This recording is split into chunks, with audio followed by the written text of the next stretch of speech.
I could nominate one fruit to be the national fruit of the United States, it would be the blueberry. Sorry, Apple. Americans, we fiercely guard our independence. We cherish our freedom. We're even known to be a bit wild. Let's go with that. Because that, my friends, is also the spirit of the blueberry. Even though it's native to North America, even though it's been growing here for thousands of years, it remained totally untamed until very recently. You know, my grandmother never even saw a blueberry as a young woman, and she ran a fruit stand in Brooklyn. It wasn't until the early 1940s that farmed blueberries really took off nationwide. Before that, if you wanted blueberries, you had to find and pick them in the wild. Oh, goddamn. So why was it so hard to farm the blueberry? To understand that, we have to find out blueberry. How does it grow?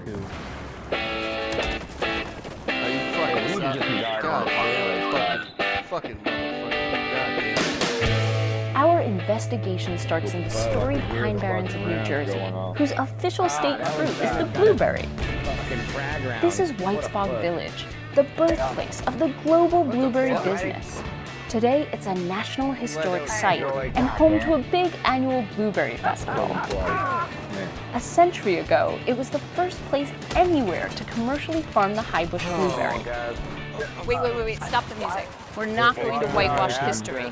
To fully appreciate the blueberry's place in American culture, we have to go back to the huge role it played in the lives of our native people. For them, the blueberry was food, it was medicine, it was a spiritual symbol.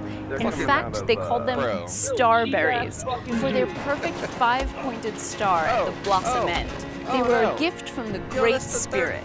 From roots to leaves, indigenous people used every part of the blueberry bush.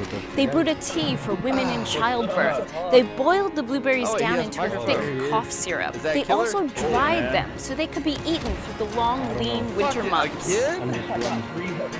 The waves of European immigrants who came to this country embraced this new fruit, but none of them as deeply as the Native American peoples.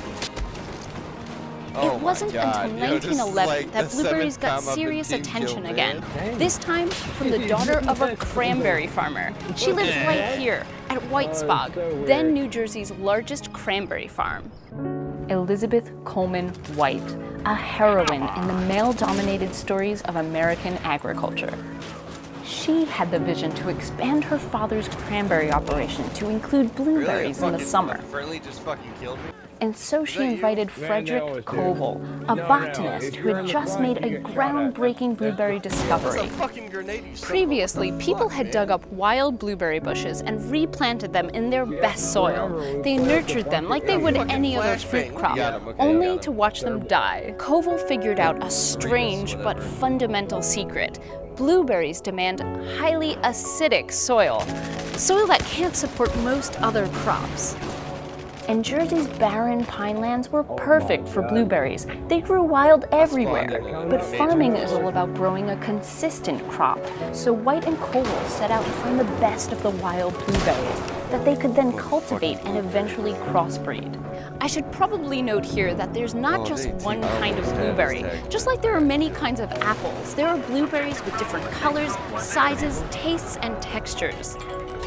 White enlisted locals to search the woods for large berries. She named each plant they chose to cultivate after the person who found it.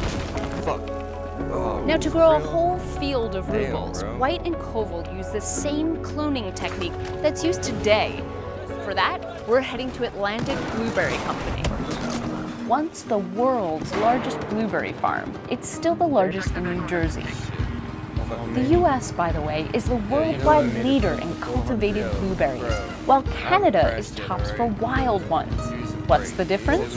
Wild berries grow on low bushes found wild, then fertilized and cared for like farmed ones. But we're following the story of the cultivated high bush, which provides the lion's share of the world's fresh blueberries. The life of a blueberry bush begins in the nursery.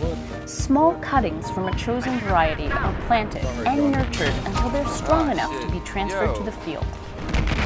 A modest harvest can take 5 years, but a bush bears fruit for up to 50.